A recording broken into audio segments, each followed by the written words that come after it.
اعوذ باللہ من الشیطان الرجیم، بسم اللہ الرحمن الرحیم۔ تمام دیکھنے اور سننے والوں کو میری طرف سے باادب السلام علیکم۔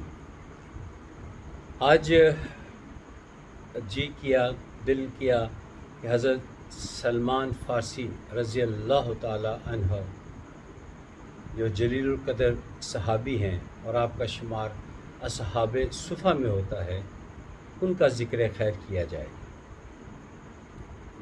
میں معذرت چاہتا ہوں کہ آج ویڈیو کا آغاز دعا سے نہیں کیا۔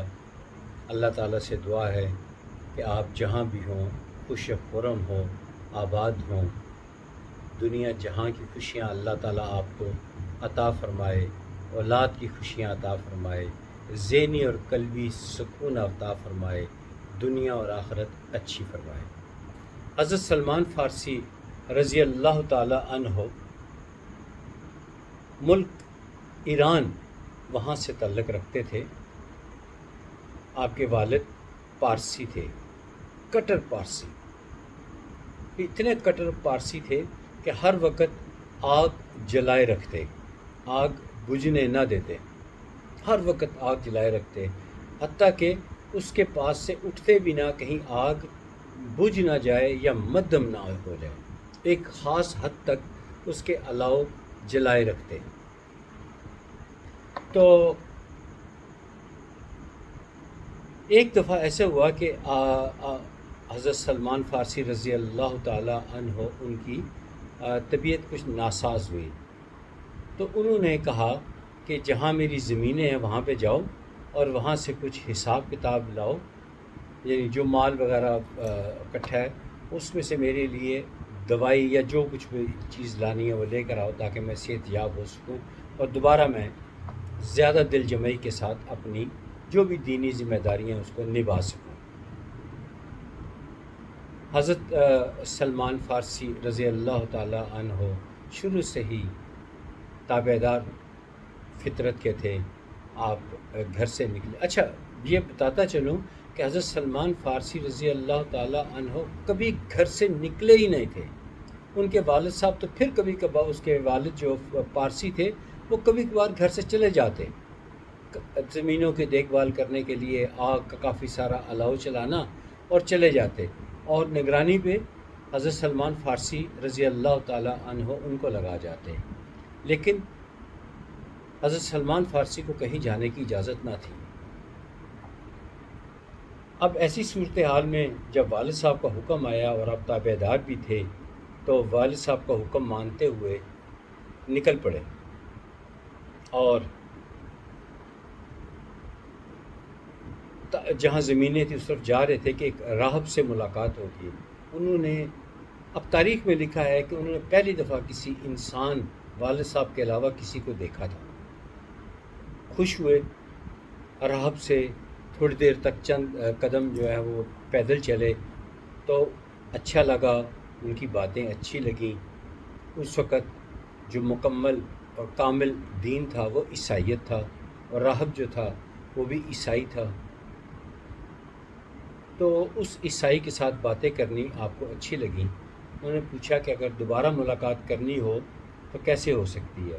اس نے بتایا کہ میں فلاں جگہ رہتا ہوں، جب کبھی کو موقع ملے تو میرے پاس آ جانا۔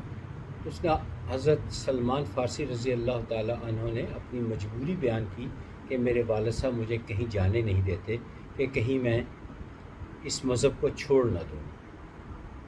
تو راہب نے ایک مشورہ دیا کہ فلاں ایک راہب ہیں، بڑے صاحب علم ہیں، ان کے پاس چلے جاؤ ہمیشہ ہمیشہ کے لیے، اور میں تمہیں نشانی، جگہ، سب کچھ بتا دوں گا۔ ایک قافلہ وہاں جا رہا ہے، اس قافلے میں میں تمہیں شامل کروا دوں گا، تم فلاں تاریخ کو میرے پاس پہنچ جانا، میں انہیں ان کے حوالے تمہیں کر دوں گا۔ اور ایسا ہی ہوا، آپ کو اس قافلے میں شامل کر دیا گیا۔ آپ قافلے میں چلتے گئے اور اس راہب کے پاس پہنچے۔ راہب کو جب دیکھا تو عمر بہت زیادہ تھی، بہت زیادہ عمر تھی۔ چند دن خدمت کی، چند علم کی باتیں سیکھیں تو اس راہب کا انتقال ہو گیا۔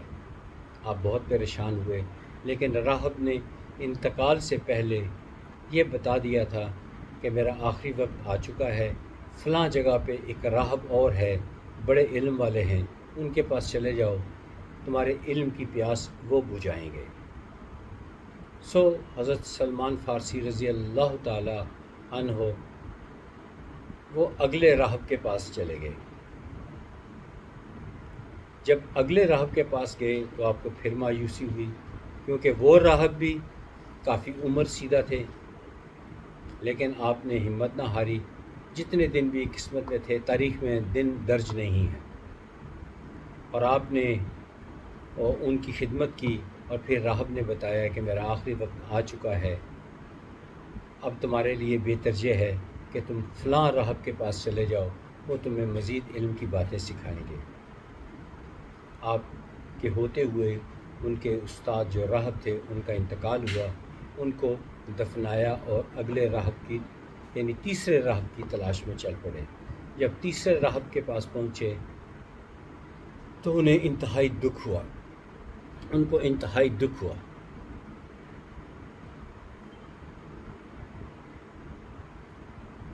کیونکہ ان کی عمر تو بہت ہی زیادہ تھی، بہت زیادہ عمر تھی، اور کچھ عرصہ ان کی خدمت کی تو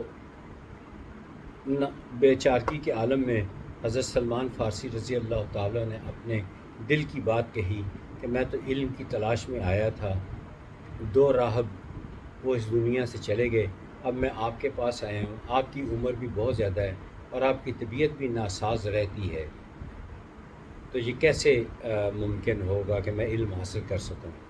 تو وہ راہب بہت خوش ہوئے، انہوں نے فرمایا تمہیں مبارک ہو، تم اس دور میں داخل ہو رہے ہو جس میں نبی آخری الزمان حضرت محمد مصطفیٰ صلی اللہ علیہ وآلہ وسلم اس دنیا میں تشریف لا چکے ہیں یا لا رہے ہیں، ملی جلی سی بات ہے۔ تو وہ آخری نبی ہوں گے، ان کی خدمت میں پیش ہو جاؤ، ان کو میرا سلام بھی پیش کرنا۔ حضرت سلمان فارسی بہت خوش ہوئے، کہنا ان سے جی بھر کر علم حاصل کرنا۔ تو ان کا میں جاؤں گا کیسے؟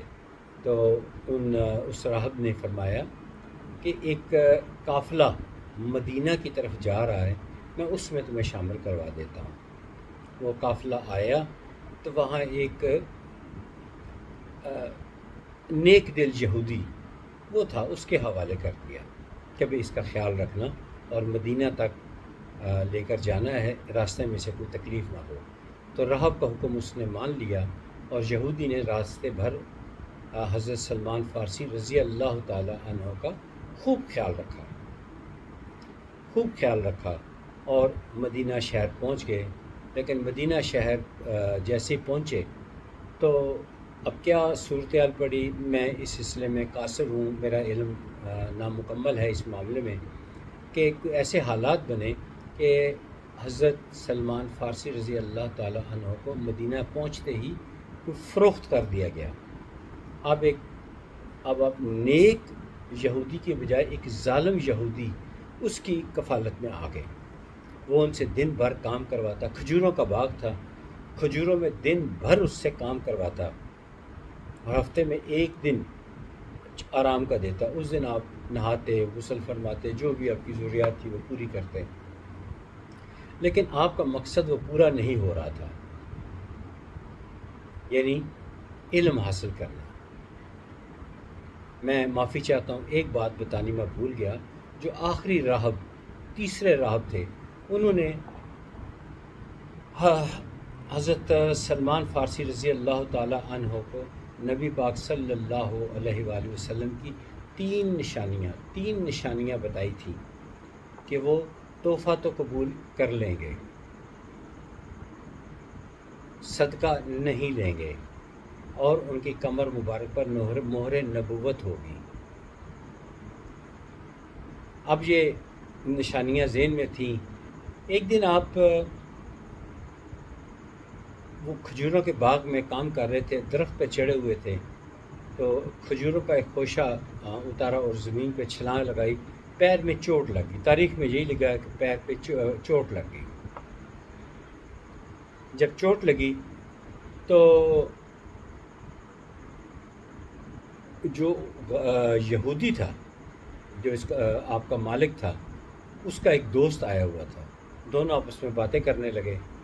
باتیں کرتے کرتے ذکر اس طرف پہنچا کہ بھئی مدینہ شہر میں ایک ایسا شخص، نعوذ باللہ ایسا شخص ہے جو اپنے آپ کو نبی کہتا ہے، وہ ایک دین لے کر آیا ہے جو ہمارے دین کے بالکل برخلاف ہے۔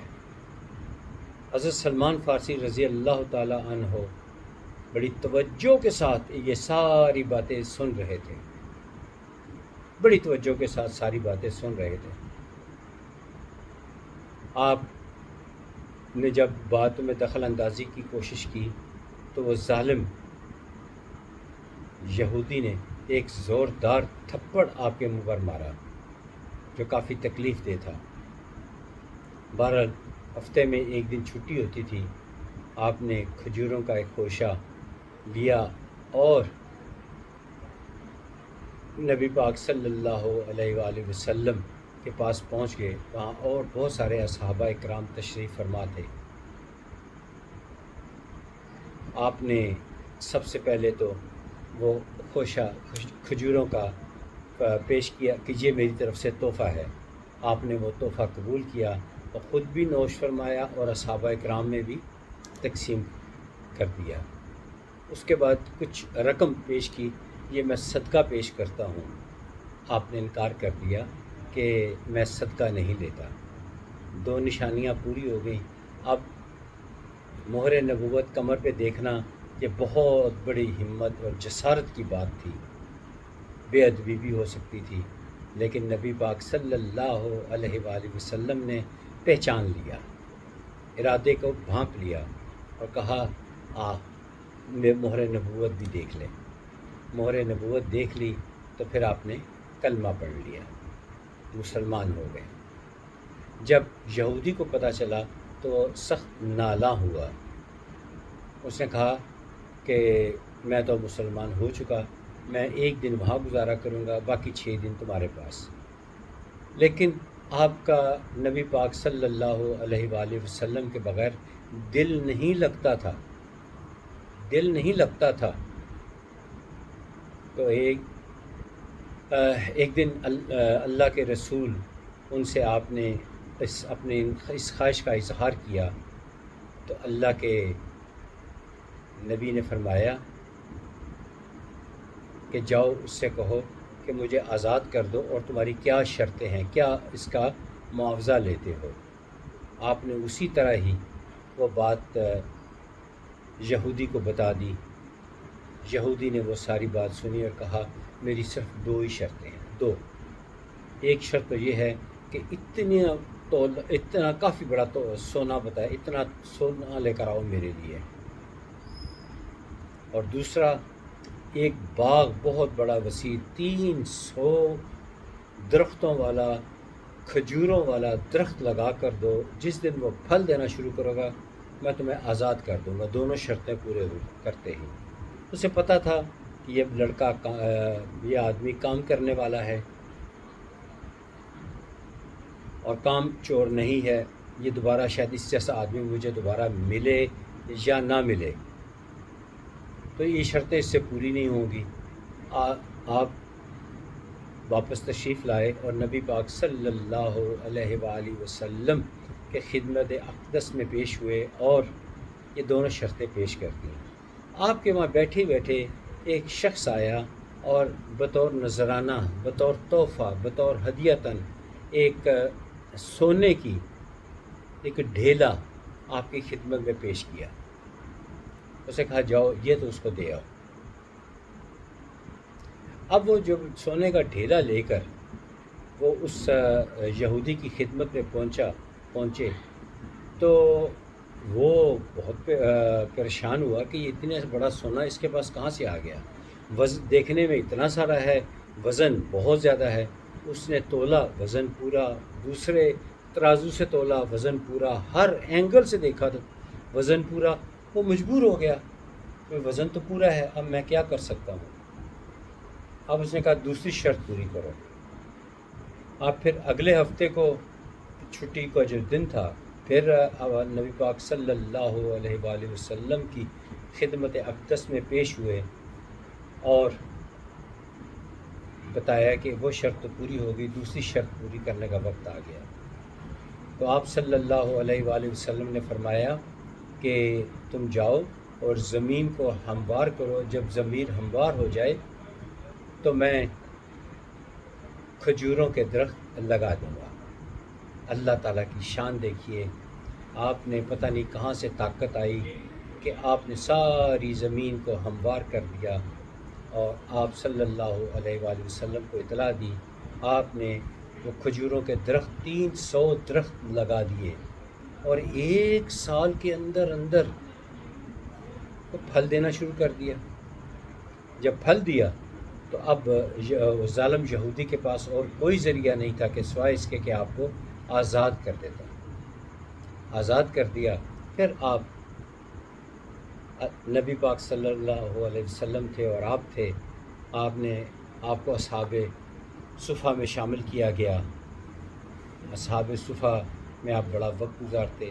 یہاں یہ بتانا ضروری ہے، حضرت سلمان فارسی انتہائی طویل العمر، بڑی طویل عمر پائی تھی، یعنی عیسائیت کے زمانے میں آپ نے آنکھ کھولی اور اسلام آنے تک اور پھر نبی پاک صلی اللہ علیہ وآلہ وسلم کے بعد تک آپ حیات رہے۔ آپ نے ایک بہت بڑا باغ بھی لگایا شوق میں، جو باغ آج بھی مدینہ پاک میں موجود ہے، اور وہاں کی مٹی جب جنگ خندق لڑی گئی تو وہاں زخمیوں کو وہاں کی مٹی خاک شفا کے طور پر وہاں لوگ لے کر آتے ہیں اور لگاتے ہیں اور شفا پاتے ہیں۔ تو یہ باغ انہی کا لگایا ہوا ہے۔ تو حضرت سلمان فارسی جلیل القدر صحابیوں میں ان کا شمار ہوتا ہے۔ میں اس طرح کے اچھے پیارے پیارے واقعات آپ کی خدمت میں پیش کرتا رہوں گا، آپ کو پسند آتے رہیں گے انشاءاللہ تعالی، آپ خوش رہیں گے انشاءاللہ تعالی۔ اللہ تعالیٰ سے دعا ہے اللہ تعالیٰ ہماری دنیا اور آخرت اچھی کر دے، خوش و خرم رکھے، آباد رکھے، مسکراتا رکھے، دنیا اور آخرت اچھی فرما دے، انجام بخیر کرے، عذاب قبر سے محفوظ رکھے، روز قیامت حساب کتاب سے بچا کے رکھے اور بغیر حساب کتاب کے بخش دے۔ آمین ثم آمین۔ اگلی ویڈیو تک اجازت دیجیے، پھر ملاقات ہوگی آپ سے، تب تک اجازت دیجیے، خدا حافظ۔